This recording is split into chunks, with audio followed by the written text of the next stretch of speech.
ಶ್ರೀ ಗುರುಭ್ಯೋ ನಮಃ. ನಮಸ್ಸೂರ್ಯಾಯ ಚಂದ್ರಾಯ ಮಂಗಳಾಯ ಬುಧಾಯ ಚ ಗುರುಶುಕ್ರ ಶನಿಭ್ಯಶ್ಚ ರಾಹವೇ ಕೇತವೇ ನಮೋ ನಮಃ. ಸಿಂಹರಾಶಿಯ ನವೆಂಬರ್ ಮಾಸದ ಭವಿಷ್ಯವನ್ನು ಒಮ್ಮೆ ಚಿಂತನೆ ಮಾಡೋಣ. ಗುರು ಬಲ ತುಂಬ ಚೆನ್ನಾಗಿತ್ತು ಸಿಂಹರಾಶಿಯವರಿಗೆ. ಈಗ ಗುರುಬಲ ಇಲ್ಲ ಈ ತಿಂಗಳು. ಜೊತೆಗೆ ಲಗ್ನದಲ್ಲಿ ಕೇತುವಿನ ಯೋಗ, 2ರಲ್ಲಿ ಶುಕ್ರ, 3ರಲ್ಲಿ ರವಿ ಮಾಂದಿ, 4ರಲ್ಲಿ ಕುಜಬುಧರ ಯೋಗ, 5 ಶುದ್ಧ 6 ಶುದ್ಧ, 7ರಲ್ಲಿ ಚಂದ್ರರಾಹುಗಳ ಯೋಗ, 8ರಲ್ಲಿ ಶನಿ, 12ರಲ್ಲಿ ಗುರು.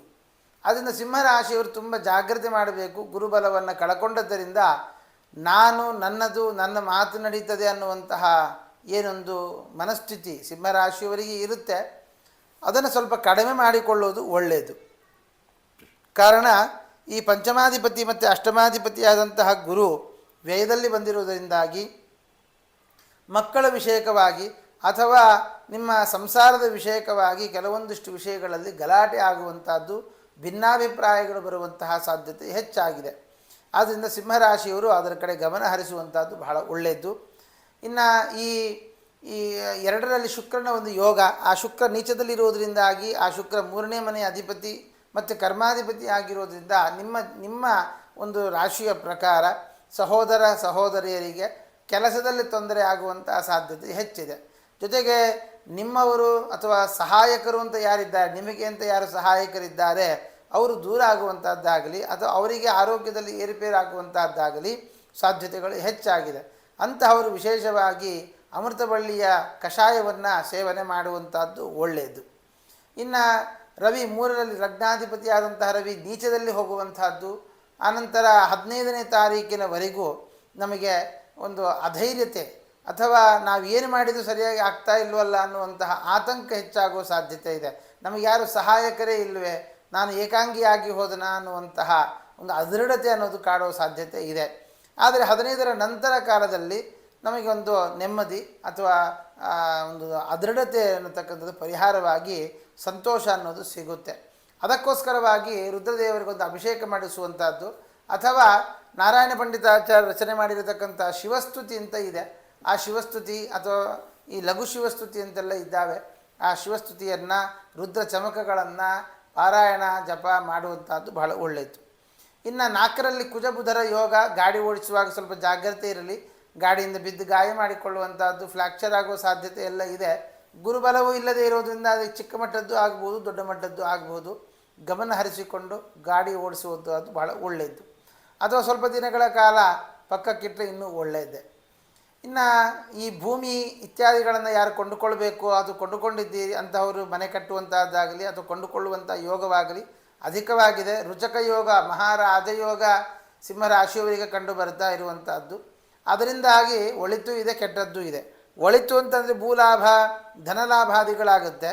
ಅದರ ಜೊತೆಗೆ ಸ್ವಲ್ಪ ದುರಹಂಕಾರ ಇತ್ಯಾದಿಗಳು ಕೂಡ ಜಾಸ್ತಿ ಆಗುತ್ತೆ. ಆವಾಗ ದೊಡ್ಡವರು ಚಿಕ್ಕವರು ಅನ್ನೋ ಇದಿಲ್ಲದೆ ಮಾತು ನಮ್ಮ ಹಿಡಿತದಲ್ಲಿ ಇಲ್ಲದೆ ಹೆಚ್ಚಿನ ಮಾತಾಡುವಂಥದ್ದು, ಅದರಿಂದಾಗಿ ದೊಡ್ಡವರ ಮನಸ್ಸನ್ನು ನೋಯಿಸುವಂತಹ ಸಾಧ್ಯತೆ ಹೆಚ್ಚಾಗುತ್ತೆ.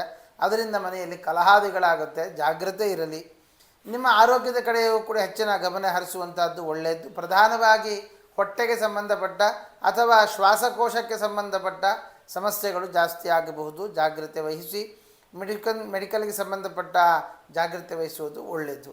ಇನ್ನು ಮದುವೆ ಆಗದೇ ಇರತಕ್ಕಂಥವರಿಗೆ ಒಂದು ಅದೃಷ್ಟ ಕುಲಾಯಿಸುವ ಸಾಧ್ಯತೆ ಇದೆ. ಒಂದು ಇಷ್ಟಪಟ್ಟಂತಹದ್ದು ಅಥವಾ ಇಷ್ಟಪಡುವಂತಹದ್ದು ಅಥವಾ ಇಷ್ಟಪಟ್ಟವರನ್ನೇ ಮದುವೆ ಮಾಡಿಕೊಳ್ಳುವಂತಹದ್ದು ಇತ್ಯಾದಿ ಯೋಗಗಳನ್ನು ನಾವು ಕಾಣಬಹುದು. ಆದರೆ ಈ ಷಷ್ಠಾಧಿಪತಿ ಸಪ್ತಮಾಧಿಪತಿ ಶನಿ ಅಷ್ಟಮದಲ್ಲಿ ಹೋಗಿರುವ ಕಾರಣ ಕೊನೆ ಗಳಿಗೆ ತನಕ ಬಂದು ಕೊನೆ ಗಳಿಗೆಯಲ್ಲಿ ಕ್ಯಾನ್ಸಲ್ ಆಗೋ ಸಾಧ್ಯತೆ ಇದೆ. ಆ ರೀತಿಯಲ್ಲಿ ಏನಾದರೂ ವಿವಾಹ ಇತ್ಯಾದಿಗಳು ಸೆಟ್ ಆಗೋ ಸಾಧ್ಯತೆ ಇತ್ತು ಅಂತ ಆದರೆ ನೀವು ಖಂಡಿತವಾಗಿಯೂ ಒಂದು ನಿಮ್ಮ ಕುಲದೇವರು ಅಥವಾ ಗ್ರಾಮ ದೇವರನ್ನು ವಿಶೇಷವಾಗಿ ಆರಾಧನೆ ನಡೆಸಿ ಹಣ್ಣುಕಾಯಿ ಮಾಡಿಸಿಕೊಳ್ಳುವಂಥದ್ದು ಬಹಳ ಒಳ್ಳೆಯದು. ಅಥವಾ ಆಂಜನೇಯ ಸ್ವಾಮಿ ದೇವಸ್ಥಾನಕ್ಕೆ ಕಬ್ಬಿಣ ದಾನ ಮಾಡುವಂಥದ್ದು ಅಥವಾ ಗಂಟೆಯನ್ನು ದಾನ ಮಾಡುವಂಥದ್ದು ಮಾಡಿ ತುಂಬ ಒಳ್ಳೆಯದಾಗುತ್ತೆ. ಇನ್ನು 9ನೇ ಮನೆಯ ಕುಜ ಸ್ವಕ್ಷೇತ್ರದಲ್ಲಿರುವುದರಿಂದಾಗಿ ತಂದೆಗೆ ಬಂದಿರತಕ್ಕಂತಹ ಅನಾರೋಗ್ಯ ಎಷ್ಟೋ ಮಟ್ಟಿಗೆ ವಾಸಿಯಾಗಿ ಆರೋಗ್ಯದ ಕಡೆ ಗಮನ ಹರಿಸ್ತಾರೆ. ಆರೋಗ್ಯದ ಕಡೆ ಗಮನ ಹೆಚ್ಚಾಗಿ ಒಳ್ಳೆಯ ಆರೋಗ್ಯವನ್ನು ಪಡೆದುಕೊಳ್ಳುವಂತಹ ಸಾಧ್ಯತೆ ಹೆಚ್ಚಾಗಿದೆ. ಇನ್ನು ನಿಮಗೂ ಕೂಡ ತಪಸ್ಸು ಅಥವಾ ಧ್ಯಾನ ಅಥವಾ ಜಪ ಅನುಷ್ಠಾನಗಳಲ್ಲಿ ಹೆಚ್ಚಿನ ಒಲವು ಬರುತ್ತೆ.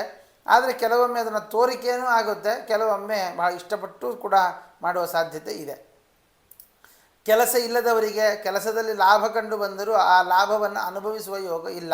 ಆದ್ದರಿಂದ ಕೆಲಸ ಬಿಡೋದು ಬೇಡ, ಇದ್ದ ಕೆಲಸವನ್ನು ಸಂತೋಷವಾಗಿ ಸುಖವಾಗಿ ಮಾಡಿಕೊಳ್ಳುವಂತಹ ಒಂದು ಮನಸ್ಸನ್ನು ಮಾಡಿ ಅದರಿಂದ ಒಳ್ಳೆಯದಾಗುತ್ತೆ. ಇನ್ನು ಲಾಭಾಧಿಪತಿಯಾದಂತಹ ಬುಧನು ಚತುರ್ಥದಲ್ಲಿ ಬರೋದ್ರಿಂದಾಗಿ ಒಳ್ಳೆಯ ಲಾಭ ಕಂಡು ಬಂದರೂ ಆ ಲಾಭದಲ್ಲಿ ಸುಖ ಇರೋದಿಲ್ಲ ನಿಮಗೆ.